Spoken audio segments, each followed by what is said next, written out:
E essa é uma pergunta que já passou pela mente de todo mundo que é programador ou que está tentando se tornar um programador. Porque normalmente, quando a gente sente a vontade de começar a aprender uma nova linguagem de programação, como Python, por exemplo, a gente vai lá e compra um curso ou compra um livro, e aí o material que a gente está usando para aprender começa a apresentar as estruturas de dados daquela linguagem numa forma sequencial. Aí ele mostra, por exemplo, para você o que são strings e mais 20 métodos que a gente pode utilizar com as strings. Aí ele vai lá e mostra as listas e mais 30 funções e 30 métodos que a gente pode utilizar com listas. A mesma coisa para tuples e por aí vai. E aí o programador que é iniciante, que está tentando aprender, fica desesperado. Como que eu vou fazer para memorizar tantos métodos? Como que eu vou fazer para memorizar tantas funções? E diante dessa questão, você tem duas opções para resolver esse problema. A primeira opção é utilizar técnicas de memorização com o intuito de memorizar os nomes das funções, o que as funções fazem, uma por vez. E existem um monte de técnicas de memorização que são realmente eficazes e não cabe a gente ficar entrando em detalhes nesse vídeo aqui. Mas eu vou indicar a minha preferida para você pesquisar mais a fundo caso você escolha essa opção, que é a técnica do Palácio da Memória.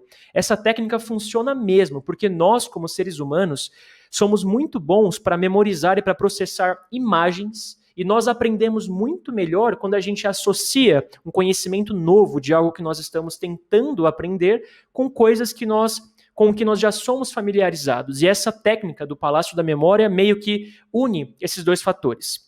E essa primeira opção de memorizar puramente as funções e os métodos que você aprende, eu indico para quem pretende prestar um concurso que pede o conhecimento de determinada linguagem de programação, ou caso você queira se tornar um professor de programação.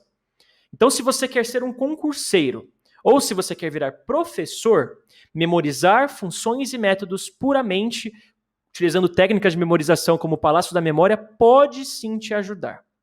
Mas agora, se o seu objetivo é se tornar um bom programador, se o seu objetivo é se tornar um bom solucionador de problemas, aí você esquece essa primeira opção. Porque o tempo que você gastaria memorizando funções, memorizando métodos, pode ser muito melhor empregado fazendo algo que realmente vai fazer de você um bom programador. Que é o quê? Adivinha só? Programar. E embora isso pareça totalmente óbvio, muitas vezes nós, seres humanos, esquecemos de fazer o óbvio. Por exemplo, se você quer se tornar um ótimo jogador de tênis, você tem que gastar muito tempo jogando tênis. E não lendo livros e decorando, memorizando as técnicas, o nome dos movimentos que você vai fazer na hora do jogo. Você tem que gastar tempo jogando tênis se você quer virar um bom jogador de tênis. E a mesma ideia vale para a programação. Se você quer ser um ótimo programador, você tem que passar muito tempo programando. E, inclusive, esse é um ótimo jeito de você saber se o curso que você comprou ou o livro que você está utilizando para aprender realmente está te ajudando a se tornar um ótimo programador. Será que esse curso ou esse livro traz um monte de exercícios para você praticar os métodos e as funções que ele te ensina? Para que você consiga aprender a necessidade de cada uma dessas funções, de cada um desses métodos e quando cada um deles deve ser utilizado? Ou será que esse curso / livro é apenas uma referência que mostra as características da linguagem que você está tentando aprender? Claro que você tem que buscar a primeira opção, aquele que oferece diversas situações práticas de aprendizado. Porque ter apenas uma referência ou ter apenas diversos métodos, diversas funções memorizados, vai mostrar para você o que a linguagem de programação faz ou então como fazer. Mas para você se tornar um ótimo programador, saber apenas o que e como não basta. Você vai se tornar um bom programador quando você souber quando utilizar o que você aprendeu. Então não basta saber o que, não basta saber como. O principal é saber quando você vai utilizar aquilo que você aprendeu. E isso você só aprende programando muito, resolvendo muito problema, resolvendo muito exercício. E aí, depois de você resolver diversos problemas, a memorização das funções e dos métodos mais importantes vai se tornar automática. E mesmo que você esqueça o nome exato de determinado método, ou então qual é a ordem específica que você tem que passar os argumentos para determinada função, Isso não importa, não tem problema.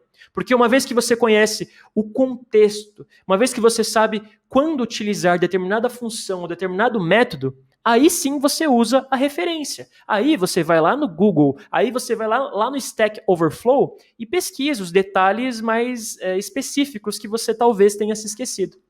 Então, resumindo, como decorar tantas funções e tantos métodos? Depende. Se você quer fazer um concurso, usa alguma técnica de memorização, como, por exemplo, a que eu falei, o Palácio da Memória. Para memorizar mesmo, memorizar puramente as funções e os métodos. Mas se o seu objetivo é se tornar um ótimo programador, a solução é: faça muitos exercícios. Não passe nem sequer um dia sem resolver um problema com a linguagem de programação que você está aprendendo. E aí você pode comparar a sua solução para determinado problema com a solução de outras pessoas também. Você pode criar sistemas, criar programas para resolver problemas ou questões do seu dia a dia. E assim, a memorização virá automaticamente. Você não vai ter que ficar se preocupando em memorizar, utilizar técnicas de memorização e ficar lendo e relendo todas as funções, todos os métodos que você pode utilizar com todos os tipos de dados. Esse conhecimento virá automaticamente à medida que você utiliza eles, à medida que você resolve problemas. E eu acho que se eu tivesse visto essa dica aqui quando eu estava aprendendo programação, o meu caminho seria muito menor para conseguir, de fato, resolver problemas utilizando o Python, utilizando outro tipo de tecnologia. Peraí, não fecha o vídeo ainda que eu tenho 3 recados muito importantes para passar para você. O primeiro é o seguinte: esse conteúdo que você acabou de assistir faz parte de uma live que acontece toda segunda-feira aqui no canal, onde nós tiramos dúvidas sobre Python e sobre conceitos de programação em geral. Para você mandar a sua dúvida, acesse a nossa comunidade no Discord, o link é o primeiro aqui na descrição. Segundo recado: se você é iniciante em Python, em programação, nós temos uma playlist com o curso completo dos fundamentos de Python. Esse curso vai dar para você a base necessária para você prosseguir na sua carreira como um programador. E o último recado, terceiro, é que se você quer levar o seu conhecimento de Python para o próximo nível, assista aos nossos vídeos criando projetos com Python e suas diversas bibliotecas. Quase toda quinta-feira a gente faz lives aqui no canal desenvolvendo esses projetos. A gente já criou uma agenda de contatos, a gente já criou um gerenciador de tarefas com Python e Django e todos os projetos ficaram muito legais. Para você conferir, veja a playlist que também está aqui na descrição e veja as nossas lives todas as quintas-feiras. Valeu e até o próximo vídeo.